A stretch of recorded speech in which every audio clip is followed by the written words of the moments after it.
फ्यामिलीमा फर्किनुहोस् जहाँ हजुर खेलेको हुर्केको अनि आफ्नो फ्यामिली मेम्बरसँग एकदमै रमाइलो टाइम बिताएको सम्झिनुहोस् र सबैभन्दा हजुरलाई माया गर्ने मान्छे सम्झिनुहोस्।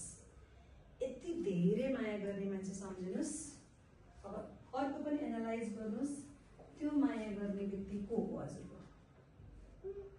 र उहाँ अहिले हजुरको साथमा हुनुहुन्छ या हुनुहुन्न त्यसको पनि महसुस गर्नुहोस्। त्यो व्यक्ति हजुरको साथमा यदि हुनुहुन्न भने उहाँसँगको सम्झनाहरू फेरि एकचोटि सम्झिनुहोस्, रिमाइन्ड गर्नुहोस्।